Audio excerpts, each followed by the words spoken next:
இன்னைக்கு வீடியோல பார்க்க போறதுன்னா, ரெசல்மேனியா 40ல நம்மளோட வைப்பர் ராண்டி ஓர்டனுக்கு ஒரு புதிய ஆப்போனன்ட்டா WWE தேர்ந்தெடுத்து வச்சிருக்காங்களாம். அது எந்த ரெஸ்லர்ன்னு பார்க்கலாம். அதுக்கப்புறம் WWE face of the company யாரு? இந்த வருஷத்தோட ராயல் ரம்பிள்ல வின் பண்ண போறது யாரு? அதுக்கப்புறம் சிஎம் பங்க ஒரு பிக்கெஸ்ட் ஒரு அனௌன்ஸ் பண்ணியிருக்காரு. அது என்னன்னு இன்னைக்கு வீடியோல நம்ம டீட்டெயிலா பார்க்கலாம். வாங்க வீடியோக்குள்ள போகலாம்.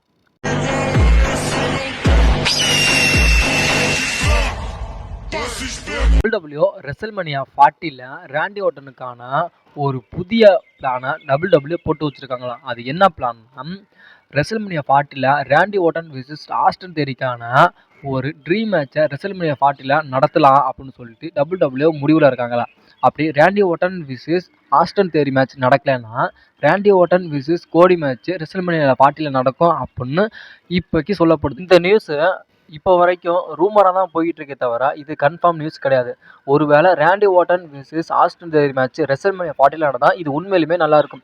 ஏன்னா Roman Reigns versus Rock match எந்த அளவுக்கு எதிர்பார்க்குறோமோ அதே அளவுக்கு நம்ம Randy Orton versus Austin Theory மேட்சையும் எதிர்பார்க்கலாம். ஏன்னா இது வந்து ஒரு ஃப்ரெஷ்ஷான மேட்சா, அதனால இது அதிகமாக ஆடியன்ஸ் மத்தியில் அதிகமாகவும் ஏற்றுக்கப்படும். ரெசல்மேனியா 40ல நம்மளுடைய ரோமன் ரெயின்ஸ் ராக் மேட்ச் நடக்குதா, இல்லை Roman Reigns versus Cody match நடக்குதா அப்படின்னு ஒரு மிகப்பெரிய ஒரு கன்ஃபியூஷனில் இருக்குது.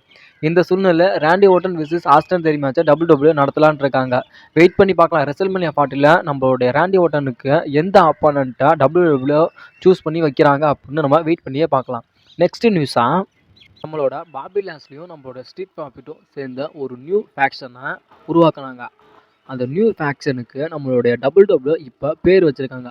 அதாவது த பிரைட் அப்படின்னு சொல்லி WWE இப்போ வச்சுருக்காங்க. இது 100% கன்ஃபார்ம் தான். இந்த த பிரைட் அப்படின்னா பெருமை அப்படின்னு சொல்லப்படுது தமிழ் மீனிங்கில்.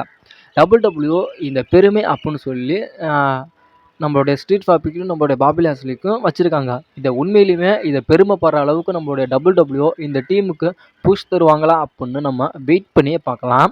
நெக்ஸ்ட் நியூஸாக, அதே ஸ்மாக்டவுனில் நம்மளுடைய கேரியன் கிராஸ் அப்புறம் நம்மளுடைய ஏஓபி இவங்க 3 பேரும் சேர்ந்து ஒரு நியூ ஃபேக்ஷனை உருவாக்குனாங்க. நம்மளுடைய பாபி லாஸ்லி ஸ்ட்ரீட் ப்ராஃபிட் எப்படி உருவாக்கணும் அதே மாதிரி இவங்களும் உருவாக்குனாங்க. இதுக்கு நம்மளுடைய WWE என்ன பேர் வச்சுருக்காங்கன்னா, experiment level for the faction. அதாவது எக்ஸ்பிரிமெண்ட் லெவல் அப்படிங்கிறது தான் இந்த ஃபேக்ஷனோட நேம் அப்படின்னு இப்போ WWE அஃபிஷியலாகவும் சொல்லிட்டாங்க. வெயிட் பண்ணி பார்க்கலாம். ஆனால் இந்த டீம் ரெண்டுக்குமே WWE நல்ல முறையில் ஒரு புஷ் தந்தாங்கன்னா இருக்கிற டாக் டீம் டிவிஷன்லேயே இது டாப்பாக வர்றதுக்கு அதிகமாக வாய்ப்பு இருக்குது. ஆனால் வெயிட் பண்ணி பார்க்கலாம் WWE எப்படி பண்ணுறாங்க அப்படின்னு. நெக்ஸ்ட் நியூஸாக, இயோ ஸ்காய் இப்போ ஸ்மாக்டவுனோட உமன் சாம்பியனாக இருக்காங்க. இயோ ஸ்காய் அவங்களோட உமன் சாம்பியனை வின் பண்ணி இன்னையோட 160 டேஸ் ஆச்சு அப்படின்னு இப்போ சொல்லப்படுது. 160 டேஸை தாண்டி நம்மளோட இயோ ஸ்காய் அவங்களோட சாம்பியன்ஷிப்பை வச்சுருப்பாங்களா, இல்லை அதுக்கு முன்னாடியே லாஸ் பண்ணிடுவாங்களான்னு வெயிட் பண்ணி நம்ம பார்க்கலாம். நெக்ஸ்ட் நியூஸாக, நம்மளுடைய கோடியை மீட் பண்ணியிருக்காரு நம்மளுடைய ராக். அதாவது டே 1 பேப்பருக்கு நம்மளுடைய ராக் ரிட்டன் வந்து பேக் ஸ்டேஜில் நம்மளோட ராக் வந்து பேக் ஸ்டேஜில் எல்லா ரெஸ்லர்ஸ் கூடயும் பேசியிருக்காரு. அதே மாதிரி நம்மளுடைய கோடி கூடயும் பேசி ஹேக் பண்ணியிருக்காரு. அதாவது நம்ம தான் வெளியில் நம்ம 2 பேரும் பகையாளி அப்படின்னு நம்ம சொல்லிக்கிறோம்.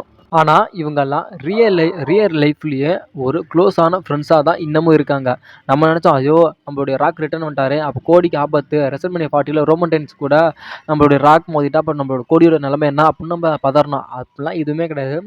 ஆனால் ஸ்டோரி லைன் தான் அப்படி இருக்கே தவிர, ஆனால் ரியல் லைஃப்பில் எல்லாருமே நல்ல ஒரு பெஸ்ட் ஃப்ரெண்டாக தான் இருக்கிறாங்க. ஏன்னா WWE காட்டுறதுல முழுக்க ஸ்கிரிப்ட் தானே தவிர அதுவும் ஒரிஜினல் கிடையாது. நெக்ஸ்ட் நியூஸாக, நம்மளுடைய கோடி அமெரிக்கன் நட்மேன் கோடி WWOட ஃபேஸ் ஆஃப் த கம்பெனியாக நம்மளோட அமெரிக்கன் நட்மேன் கோடி இருக்காங்களாம். இதை சொல்லி தான் தெரியுமான்னு எனக்கே தெரியல. நெக்ஸ்ட் நியூஸாக, ரெசல்மேனியா 30ல் நடந்த தரமான சம்பவங்களை பார்க்கலாம். அதாவது ரெசல்மேனியா 30க்கு முன்னாடி நடந்த ராயல் ரம்பிளில் நம்மளுடைய பட்டிஸ்டா வின் பண்ணி ராயல் ரம்பிளில் நம்மளுடைய பட்டிஸ்டா விசஸ் ராண்டி ஓர்டன் விசஸ் நம்மளுடைய டேனியல் ஒரு ட்ரிபிள் த்ரெட் மேட்ச் நினச்சி வேர்ல்டு சாம்பியனுக்கான நினச்சி இந்த மேட்ச்சில் நம்மளுடைய டேனியல் பிரையன் நியூ வேர்ல்டு சாம்பியனாக ஆயிட்டார். அதே வருஷத்தில் நம்மளுடைய த ஷீல்டான நம்மளுடைய செத்துரன்ஸ் வந்து நம்மளுடைய ரோமன் ரெயின்ஸையும் நம்மளுடைய டீன் ஆம்பர்ஸையும் அட்டாக் பண்ணி ஒரு நியூ ஹீல் டர்ன் பண்ணி நம்மளுடைய ட்ரிபிள் ஹெச் கூட ஒரு டீம் அப் பண்ணார். அதுக்கப்புறம் அதே ரெசல்மனியா 30லயே நம்மளுடைய பிராக் லெஸ்னர் விசஸ் நம்மளுடைய அண்டர்டேக்கருக்கான ஒரு மேட்ச் நடந்துச்சு. இந்த மேட்ச்சில் நம்மளுடைய பிராக் லெஸ்னர் அண்டர்டேக்கரை க்ளீனாக பீட் பண்ணி அந்த ரெசல்மனியா 30ல வின் பண்ணியிருப்பார். நெக்ஸ்ட் நியூஸாக 2024 நடக்க போகிற பேப்பர்வியூ எந்தெந்த டேட்டில் நடக்க போகுதுன்னு பார்க்கலாம். ஜனவரி 27 ராயல் ரம்பல் நடக்க போகுது. பிப்ரவரி 24 எலிமினேஷன் சேம்பர் நடக்க போகுது. மார்ச் 3 AEW இவாலுவேஷன் நடக்க போகுது. ஏப்ரல் 6 ரெசல்மனியா நைட் 1 நடக்க போகுது. ஏப்ரல் 7 ரெசல்மனியா நைட் 2 நடக்க போகுது. மே 4 பேக்லாஷ் பேப்பர்வியூ நடக்க போகுது. இந்த மேட்ச் தான் WWE 2024 நடக்க போகுது. நெக்ஸ்ட் நியூஸாக நிக்காடில்ஸு இப்போ ஒரு இன்டர்வியூ அட்டன் பண்ணியிருக்காரு. அதாவது ரோமன் ரெயின்ஸுக்கு நீங்கள் எதிராக இருக்கிறீங்களே அப்படின்னு சொல்லி கேட்டதுக்கு, இல்லை நான் ரோமன் ரெயின்ஸுக்கெலாம் நான் எதிராகவும் இருக்கல, என்னோடய வேலை என்னமோ அதை தான் நான் பார்க்குறேன், நான் ரோமன் ரெயின்ஸுக்கு நான் எதிராலாம் எதுவுமே நான் செயல்படலை அப்படின்னு நம்மளுடைய நிக்காடில் சொல்கிறாரு.